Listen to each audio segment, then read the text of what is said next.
I just thought I'd do a quick little review of the Cobra 29 LTD Chrome.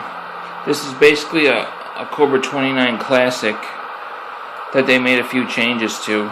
Obviously it's chrome, and they put blue lights in it, which I don't really like. They're way too bright. You can see it's on dim. That's bright. Dim is way too bright. Now, let me turn this down a little bit. The channel display, I took a milk carton and I cut out a square out of like a 1 gallon milk carton, and I put that in there to dim it down. That's why it's not so bright. It's way too bright. The RX TX light I unsoldered. I was hoping that it would unsolder the RX lights and leave the red, because the transmit light was red, and that was fine. But that green was a green RX light that was always on, and it was way too bright. So I unsoldered that. But when I did it, I lost both lights. But I don't need that. This is way easier on the eyes without that super bright green light. And the way I dimmed it, that channel display down, that little square, it never came out. I didn't glue it in or anything. I just cut it so it was a snug fit and stuck it in there. The meter, it's fine. You can look at it. It doesn't blind you. But guys, I like these the Chinese Cobra 29s. I've got the old ones. I got two 29 GTLs made in Taiwan, and I really like them. The quality of the older ones was a little bit better, but I gotta say that the quality of these newer 29s, it's still very good quality. I mean, it really is. The way people talk about them, you'd think the whole thing was plastic and it didn't even work, and it's just not the case. The receive is good. The transmit is great. Man, they do good power and everything. I got this one used. Somebody had put a MOSFET in it, but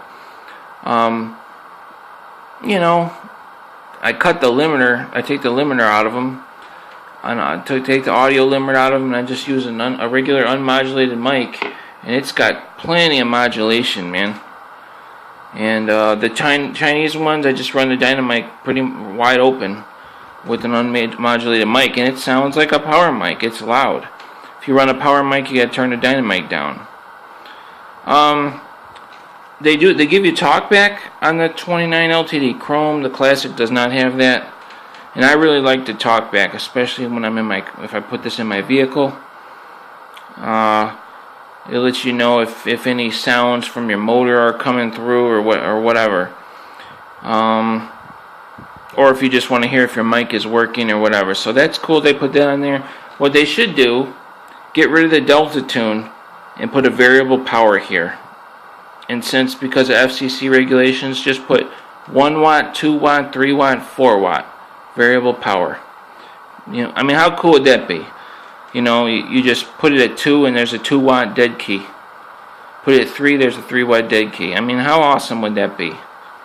I mean, because that Delta tune is worthless. The channel 9 switch, that's completely worthless. Yeah, I mean, it really is. Oh, and not only does it have talkback, it has the variable talkback. It's here. It's this little one. The talkback is variable talkback, so it's not even just talkback. You can make it real quiet, or you can make it louder, and it works really well. But yeah, there's nothing wrong with these. There's nobody talking right now. When they do it, I leave the noise blinkers off, especially up here on my 3rd floor apartment, and I got to see the coax going up, and it goes through the wall back over there, and then it goes up onto the roof. I'm up on the 3rd floor, and I got a remote switch that I run a little 2-pill, and the 2-pill's in the other room too. So,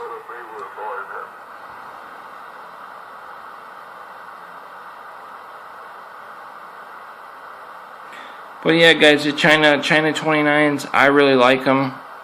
I had a 29 Classic that I sold to a friend of mine. The reason I sold it was because I wanted him to sound good, so I could hear him better. He had a Cobra 19. But,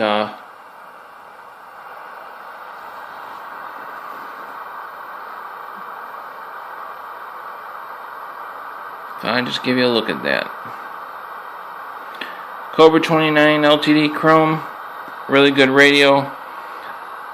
I would also recommend the Cobra 29 LTD Classic. Nothing wrong with them. I don't like those digital display ones though. I don't dig those so much. But these are cool. Alright, I'll see you guys later.